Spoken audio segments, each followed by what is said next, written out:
Et salut à tous, et c'est Errol. Et les copains, on se retrouve donc pour cet épisode 3 sur notre playthrough de Resident Evil 2. On joue la partie A, le scénario A avec Claire. Et là, bien, c'est un grand classique, comme vous le savez, un Resident Evil de l'ancienne série. Oui, de l'ancienne série, parce que là, les nouveaux Resident Evil, c'est tout à fait autre chose. Ce n'est plus vraiment du survival horror. Alors, on sort tout de suite. Donc, on s'était arrêté ici, dans cette pièce assez spéciale, qui est les locaux des bureaux des STARS. STARS, section tactique de recherche et de sauvetage. Et vous l'aurez compris sur mes playthroughs, la chose qu'on a en plus... Alors c'est fermé, il y a un pic gravé sur la serrure. Donc il nous faudra la clé pic. Et donc je disais sur mes playthroughs, le bonus, ce qu'il y a de plus par rapport au reste des playthroughs, c'est que... aux autres playthroughs d'autres youtubeurs, je veux dire, c'est que là, on parle de trucs inédits, des informations super croustillantes, parce que je suis un connaisseur en matière de Resident Evil. Et là, juste pour la petite histoire...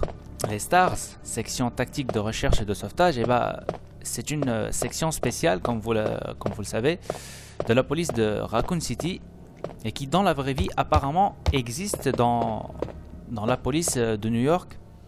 D'ailleurs, il y avait un document dans le jeu qui faisait étalage de cette information,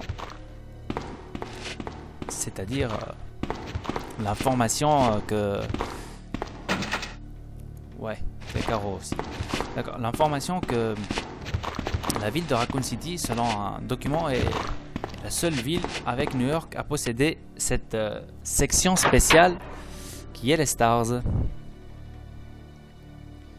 Et donc, j'espère que vous allez bien depuis la dernière fois, parce qu'on est toujours là, dans cette ambiance de Resident Evil, dans ce décor, dans cette musique extrêmement lourde. Oh là. Lâche-moi. C'est super bien fait ce truc et ça fait un peu peur quand même. Hein. Belle de merde. Ah, lâchez-moi. Alors, les fenêtres sont barricadées. C'est dans l'esprit de Resident Evil. C'est une sorte de petite peur, de petit frisson qui accompagne ce jeu tout simplement épique. Sorti, comme je vous le disais, en 98. Donc ça fait tout de même 14 ans et comme vous le voyez avec les décors en 3D précalculés, ça reste bien extrêmement jouable et c'est très très agréable de revenir à ça. D'ailleurs... faut dire tout de même quelque chose d'important, c'est que Capcom a poussé à son grand maximum ses capacités en matière de 3D précalculé, de décors absolument magnifiques, d'environnements très très beaux à voir. Elle a poussé dans son maximum sur Resident Evil Rebirth et sur Resident Evil 0, qui, comme je le dis souvent, sont pour moi les meilleurs Resident Evil.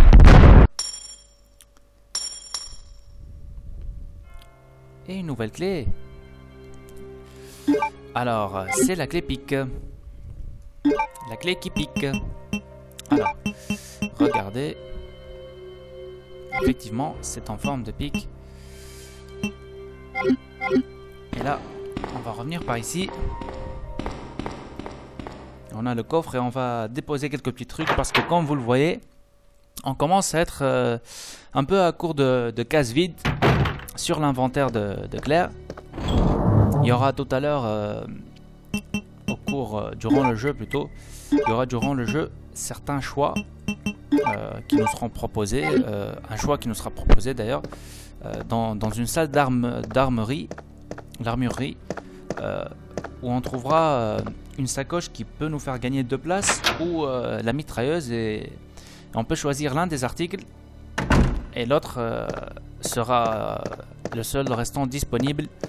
On peut d'ailleurs ne choisir aucun et laisser tous les deux disponibles pour la partie qu'on jouera plus tard avec Léon. Scénario B avec Léon sera un peu plus long que celui-ci. Celui-ci sera relativement court. Et voilà, donc on a ouvert cette porte.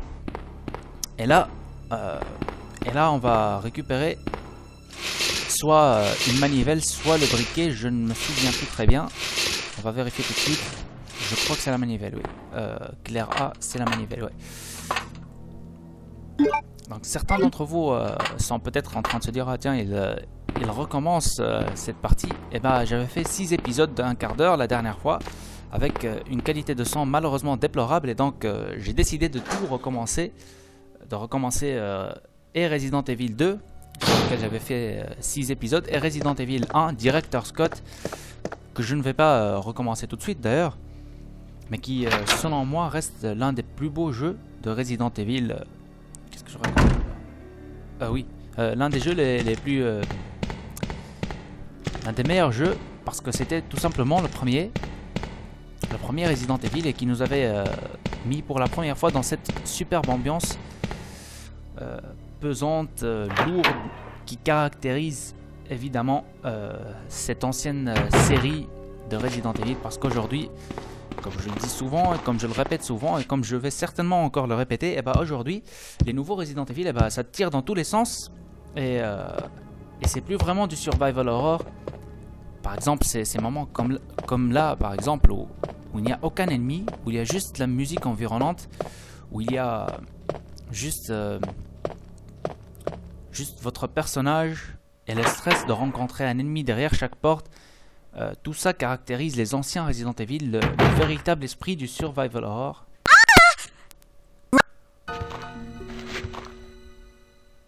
Help me! Une petite fille.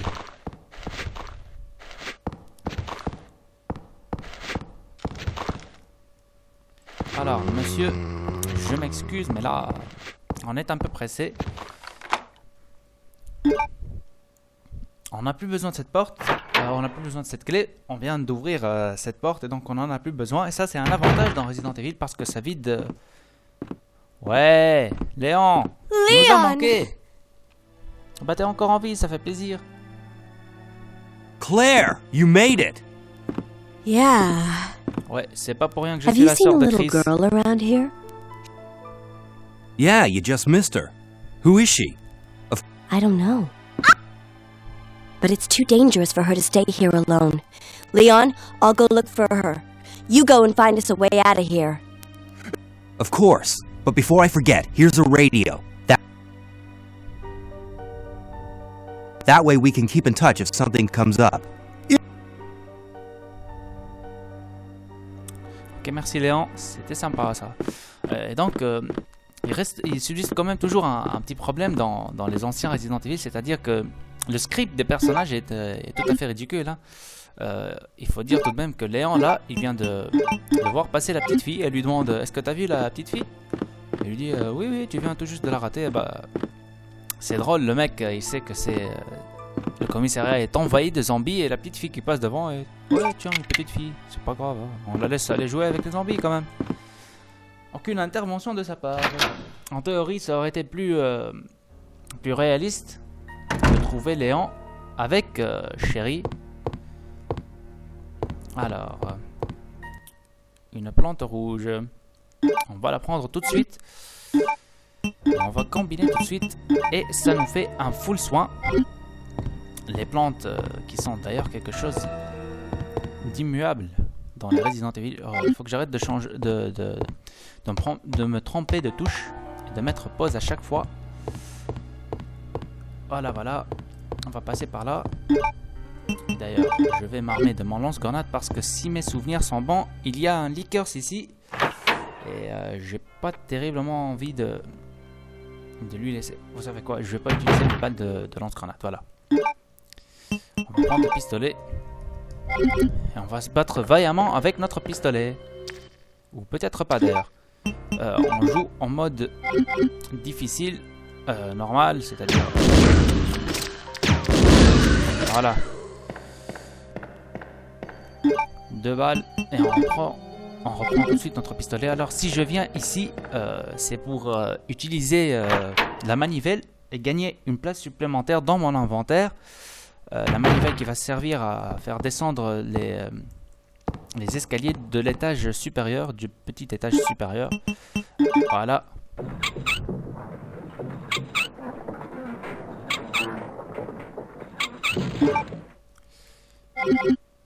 Ah, petite remarque d'abord. J'avais oublié de vous en parler. Durant la cinématique du début de ce jeu, de ce Resident Evil 2, c'est toujours dans le cadre des raccords, comme je vous le disais, des liens entre les Resident Evil. Chose qu'on adore, de revoir des pièces de les revoir d'un Resident Evil à l'autre. Eh bien, au début, la cinématique d'intro, Claire pénétrait dans une sorte de coffee shop, une sorte de resto-café. Et ce resto-café ou ce coffee shop, bah, c'est un lieu qu'on connaît de Resident Evil Outbreak, où ça commence la partie Resident Evil Outbreak qui sera, je l'avoue, un peu difficile à faire parce qu'il est disponible sur PlayStation 2. On essaiera de l'obtenir sur l'émulateur et on essaiera de le jouer. J'espère bien que ça va marcher parce que l'émulateur de PlayStation 2 disponible sur ROM Station, c'est pas vraiment ça. Mais tout de même, on va essayer de le faire. Et d'ailleurs, donc, je disais, l'aventure commençait dans cette cafette avec quelque chose de nouveau, puisque chaque Resident Evil apporte une nouveauté par rapport à son précédent. Et bah, dans Resident Evil Outbreak, la nouveauté, c'est tout simplement... Non, pas par là.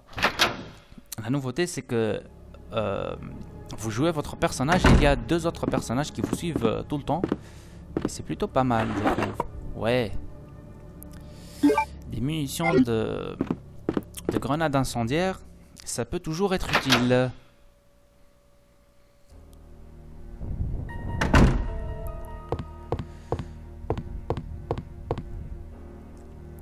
Alors.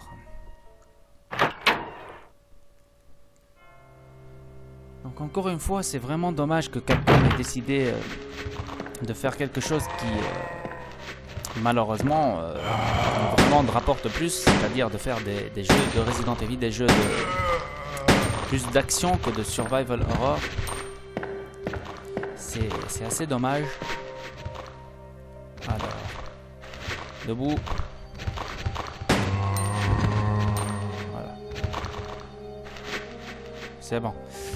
Donc je dois en finir avec les ennemis parce que j'ai remarqué que si on leur tire dessus juste pour les faire tomber, bah, ils restent toujours en vie la deuxième fois qu'on passe par ces pièces. Donc pour poursuivre dans ce que je disais, les nouveaux Resident Evil, ça a perdu beaucoup de l'esprit du survival horror et... Oh là là. Wow wow wow wow wow. Calme-toi, bande de pervers. Tire-lui dessus. Crève. Allez. C'est assez dommage, donc je disais que Resident Evil, que Capcom ait choisi ce chemin-là, parce que il y a la série, par exemple Silent Hill, qui avec les qualités graphiques disponibles aujourd'hui, reste dans l'esprit du survival horror. Et quand j'ai vu le Resident Evil, le Silent Hill Downpour, et bah, ouais, une main en moins. Je me suis senti assez mal, et je me suis dit, c'est dommage. Alors, ouais, donc t'es mort toi. Et il reste un seul zombie dans ce couloir. Et là, on va pénétrer dans une pièce de sauvegarde sans sauvegarder pour autant. On va mettre sur pause et on va en terminer avec ce 3e épisode. Mais si je ne sauvegarde pas, ce n'est pas pour tricher. Ouais, le briquet, ça va être utile. Ce n'est pas pour tricher, donc c'est juste parce que l'émulateur de PlayStation 1 qui est disponible a des problèmes de sauvegarde uniquement avec ce Resident Evil 2 et donc il plante à chaque fois que j'essaie de sauvegarder, alors je préfère ne pas tenter la bête. Et là eh bien je vais me débarrasser des munitions incendiaires et on va se quitter ici. Je vais mettre sur pause et on se retrouve, je l'espère, très bientôt pour l'épisode 4 de ce playthrough sur Resident Evil 2. Alors portez-vous bien et j'espère que vous avez bien aimé.